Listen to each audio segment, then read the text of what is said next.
Sumidouro pertenceu ao município de Nova Friburgo durante parte do século XIX, sendo a freguesia de Nossa Senhora da Conceição do Paquequer. Era considerada a freguesia de maior potencial econômico proporcionado pelo cultivo do café. Sua economia girava igualmente com a produção de açúcar nos engenhos, alguns deles de propriedade de imigrantes suíços e italianos. Possuía o mais belo trecho da linha férrea fluminense, o ramal da Ponte Seca. Denomina-se Ponte Seca, pois não há um rio abaixo, e sim um majestoso vale oferecendo ao viajante a vista de uma paisagem belíssima.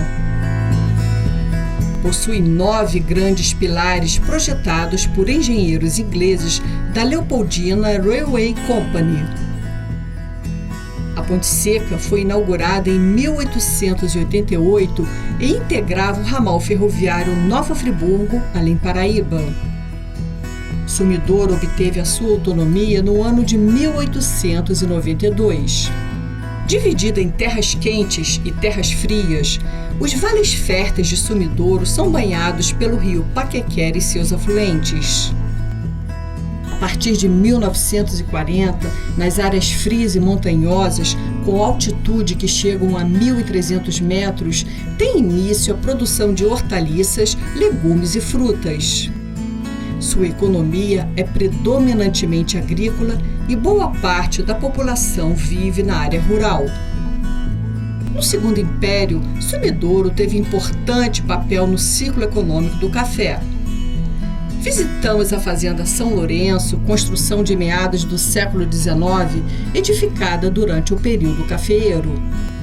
Consta a tradição oral que possuía aproximadamente 100 escravos à época de sua construção. Entrevistamos Eduardo Schnorr, autor do livro Fazenda Três Saltos, Quando o Vale Conta Histórias, e um dos proprietários da Fazenda São Lourenço.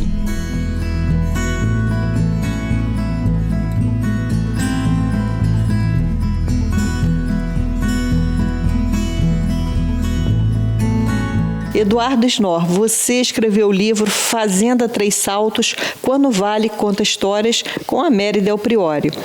E por falar em fazendas históricas, você tem muita história para contar, né, sobre as suas pesquisas, né? Mas antes disso, vamos falar da Fazenda São Lourenço. Nós estamos aqui hoje, que é de propriedade da sua família. O que você pode falar sobre essa fazenda?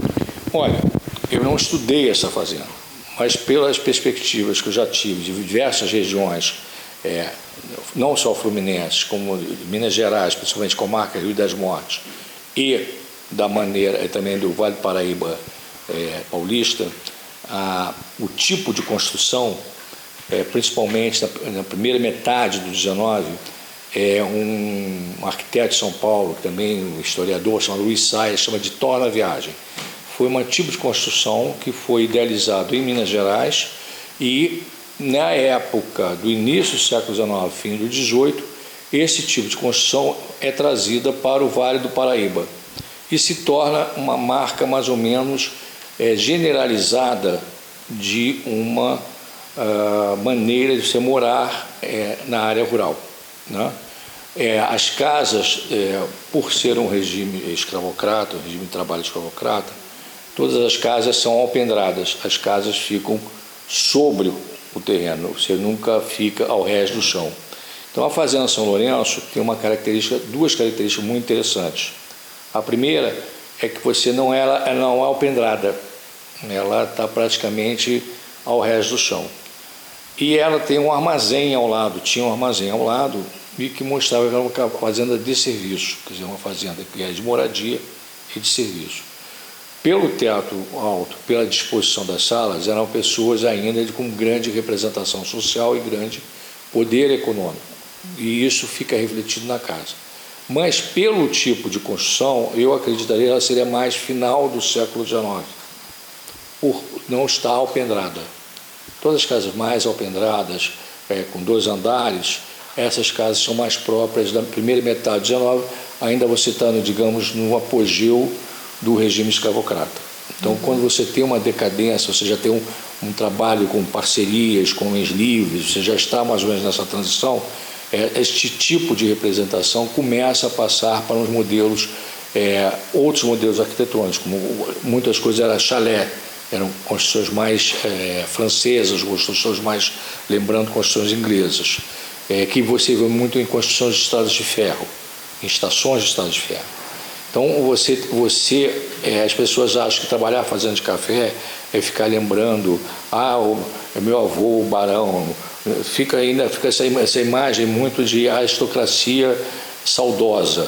Não é. O historiador, quando trabalha as fazendas de café e suas diversas manifestações arquitetônicas, está querendo trazer uma maneira de como as pessoas viviam, de como as pessoas se relacionavam, inclusive com o mundo do trabalho, né? E como o mundo do trabalho se relacionava com os proprietários. Porque não existe essa situação, que é muito difundida, senhores e escravos. Você tem uma gama imensa de pessoas que transitam e que moram dentro das fazendas. Uma outra característica que mostra que essa fazenda é mais para o final do 19, mais dentro de um contexto, estou falando agora porque eu não conheço a geografia desse sumidouro. Todas as maiores fazendas de café, ou grandes propriedades rurais, vamos chamar assim, do Vale do Paraíba ou em Minas Gerais, elas ficavam a cavaleiro da estrada, porque os fazendeiros também eram representantes do poder. Então eles tinham que ter o controle das estradas, o controle do ir e vir. Então você vê que essa é uma fazenda mais de trabalho. Pode ser, inclusive eu acho isso, mas teria que estudar melhor, que é as chamadas fazendas de serviço, que é uma fazenda dentro de uma fazenda, né? Porque já tem aqui duas São Lourenço. Então esta primeira São Lourenço, esta seria parte desta fazenda São Lourenço. É muito comum. Por exemplo, o Pedro Ramos Nogueira, em Baranal, era o dono da fazenda Luanda, mas a fazenda Luanda foi parte da fazenda Boa Vista, que era do pai dele. Então, na hora que você tem essas divisões de herança, essas fazendas também começam a serem partilhadas. Nós temos que trabalhar com diversas representações sociais, com diversas maneiras de você ver, não só o Estado do Rio, mas o século XIX. Isso não está incompleto, esse trabalho. Esse trabalho não está, acho que nem começado. As pessoas estão muito com ênfase ainda no sul fluminense e na região do norte de São Paulo. Esta região aqui, por exemplo, tem, só que o que a gente conversou informalmente, tinha muita coisa que eu sinceramente, eu desconhecia. Eu conhecia mais o distrito de Aparecida, mas a região de Cantagalo, que é uma região que foi trabalhada pelo Georg Green. Sabia do Friburgo, sabia da estrada de ferro, Porto das Caixas, mas era uma coisa que eu não tenho domínio, não conheço. Então, também é trabalho de historiador, eu estava falando isso ontem, eu reitero, é muito bonito, porque mesmo na nossa idade a gente não para de aprender. Eu não sou historiador, eu agora não vou, eu posso parar de aprender. Não, você vai continuar. A gente vai desligar isso aqui, daqui a uma semana eu vou estar aqui conversando com você, conversando com o Marcelo, vocês vão estar trocando figurinhas, vão estar me levando a fazendas, eu vou puxar de informação de cá e vai começar a criar uma teia de informações inéditas sobre uma região que é Sumidouro, que é pouco conhecida, que era um distrito, era uma freguesia da comarca de Nova Friburgo. O que Nova Friburgo é conhecida? Se você for ver historicamente, são os desenhos do Steiner, algumas fotografias, o Parque São Clemente, do Arnaldo Guinle, o Sanatório Naval, mas talvez a Fazenda Valdantas, mas você não tem um trabalho, posso até estar errado, porque também não estou a par de todo o trabalho acadêmico, sobre o que foi Sumidouro, o que foi Cantagalo, o que foi o distrito de Aparecida, todas as suas ligações.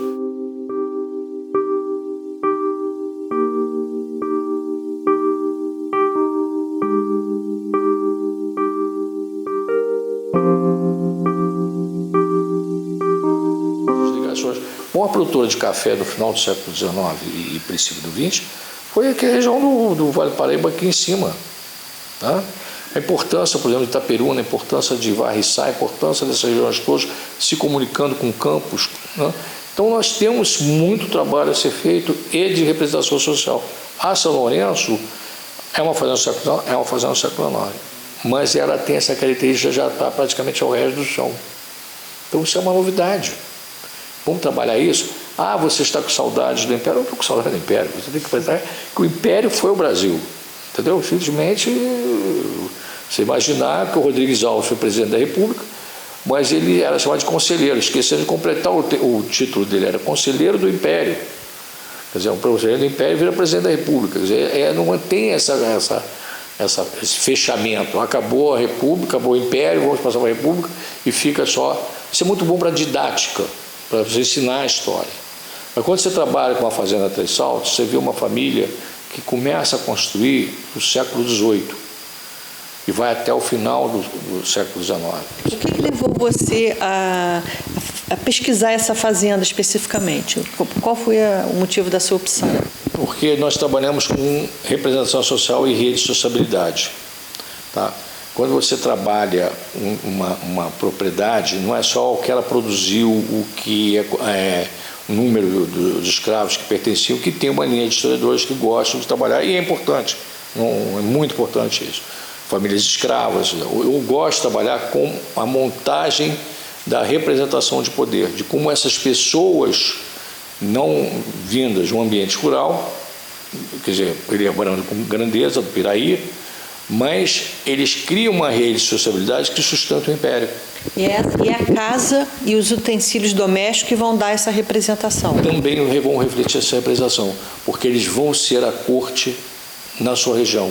Eles vão ser os representantes, entre aspas, do poder que sustenta o Império.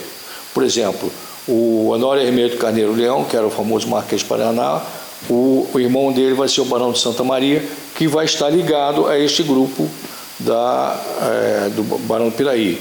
Aí do outro lado você tem o Teófilo Otoni. O Teófilo Otoni é casado com a Ricota, que vai ser neta do Barão do Piraí. Quer dizer, então você vai juntando essas pessoas. Qual era você está se referindo à nobreza da Fazenda Três Saltos? Três Saltos. Tá, um exemplo. Eu trabalhei na Fazenda do Resgate, em Bananal. Você não, Fazenda de Café em São Paulo. Não, se você for puxar pelo Inácio Gabriel Monteiro de Barros, que vai ser o primeiro presidente primeiro fazendeiro, dono da Resgate, o pai dele é Inconfidente. Então você já joga essa informação, você já vai jogar para o século XVIII.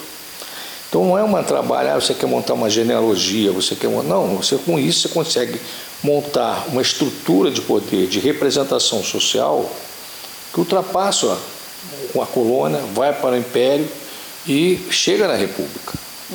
Tá? As fazendas de café faliram, mas as pessoas não faliram. As pessoas continuam com suas relações sociais, as maneiras de produzir são diferentes, mas esta permanência prossegue. Então, é muito importante você trabalhar com fazendas de café. Agora, Eduardo, você parte, por exemplo, quando você começa a fazer, como você fez esse trabalho, você parte da estrutura arquitetônica, obviamente, para você entender a riqueza daquele proprietário rural. Mas eu fico assim, muito curiosa com relação aos utensílios, ao mobiliário.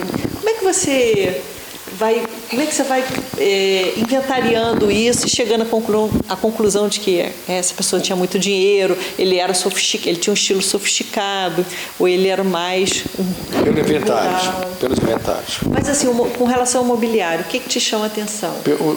Pelo mobiliário você não teria como, eu teria que te mostrar no papel, mas a riqueza normalmente você não expressa só no mobiliário, mas em coisas que vocês às vezes passam, entre aspas, batido. Um faqueiro. Né? Uma mesa pode ser comum a 4 fazendas. O que vai destacar dessas 4 fazendas? Qual faqueiro que ele usava? Qual o serviço de copos? Então, esses detalhezinhos, o recheio, é que vai dar a noção da riqueza da pessoa. Porque se você for pegar o século XIX, todos os inventários, é uma mesa elástica. Então, a mesa elástica é uma mesa que você pode botar para 4 pessoas e aumenta para 8, para 10. Ok, o que tem em cima dessa mesa? O que importa não é o mobiliário, é o que está sobre o mobiliário. Então, por exemplo, tem um belo armário. Você vai encontrar em 4 fazendas, 6 fazendas, Porque o mestre marceneiro pode fazer, como pode comprar do Rio de Janeiro, mas sempre com um modelo de época. Quer dizer, os móveis, mais ou menos, representam a moda da época. Aí diz, ok, agora abriu a gaveta, o que tem na gaveta? Ah, não, tem uma colcha de damasco. Opa, parou, já está ficando interessante. Entendeu? Ah, não, tem uma colcha de chita. Então, sinto muito, segue o jogo. Então, não é só isso. Então, com isso, você começa a fazer uma representação social também.